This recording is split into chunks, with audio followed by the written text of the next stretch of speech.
Dear students, welcome to the video classes of the subject Programming Language using C.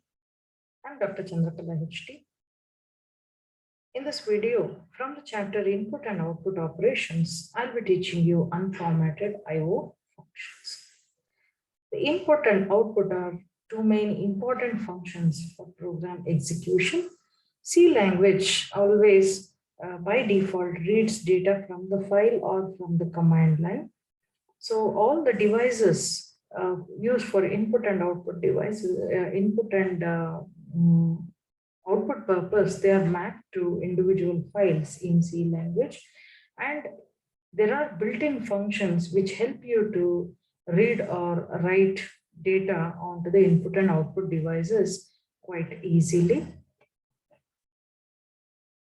The keyboard is mapped to the file standard input, and the file pointer is stdin, and the screen is mapped to the file standard output, and file pointer is stdout. And if there is any error on your screen, the error messages will be mapped to standard error file, and the pointer to this file is stderr. So all these three definitions are available in the header file stdio.h. Hence, we always include this particular header file into our C program. In order to perform input and output operations, C provides two classes of I/O functions: unformatted I/O functions and formatted I/O functions. Unformatted I/O functions they provide us limited formatting capabilities, and they are restricted to one data type at a time, whereas formatted I/O functions can take multiple data type input output at a time, and lot of formatting options are given to the user using formatted I/O functions. In the further part of this video, let's understand two categories of unformatted I/O functions supported in C language: the getChar, putChar, and getS, putS functions. The getChar, putChar functions are character input output functions. The getChar function can input one character from the keyboard at a time to your program. So its prototype says int getChar void. So this function, getChar function, does not take any parameters, but it returns an integer value. So the character values equivalent integer will be returned by this particular function. The putChar function will display one character at a time on the computer screen. It takes a parameter of integer type int c, which is going to stand for a single character at a time, and it also has a return type of integer. So these two functions, getChar and putChar, can handle only one character at a time. If you want these to handle multiple characters at a time, you have to place these statements inside a loop. So now an example program which demonstrates the usage of getChar and putChar to handle characters in C language. So I have declared one integer int c. I'll give a prompt message to the user using printf to enter a value. So the user will enter a value, a single character, or even if we enter a line, this particular function will read one character at a time. So whatever the user enters, in order to read it, I will call getChar function, and I will assign it to the variable c. So whatever is read will be put to the variable c.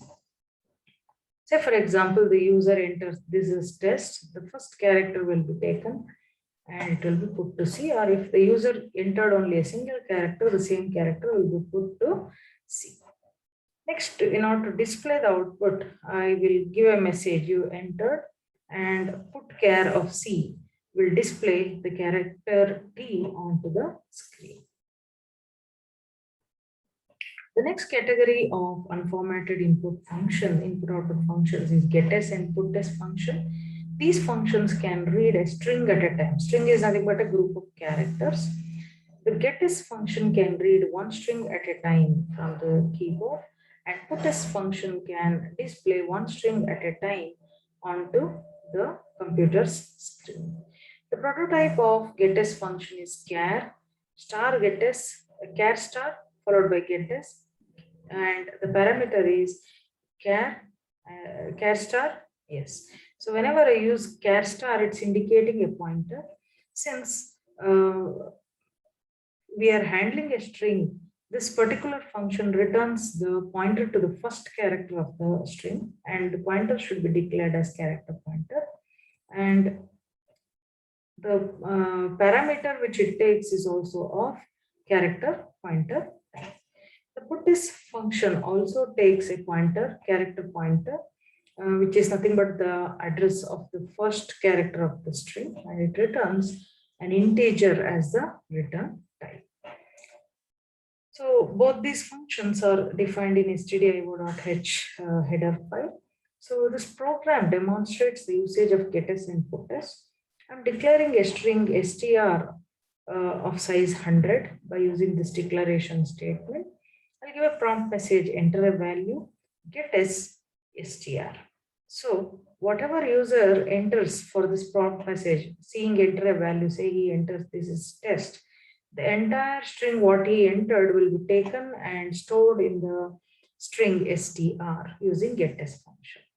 Now, if I display this using puts of str, the entire string will be displayed using puts like this. So that's the difference between getChar putChar and getS puts. getChar putChar can handle only one character at a time, whereas getS puts can handle the entire strings at a time. That was about the unformatted IO functions in C. Thank you.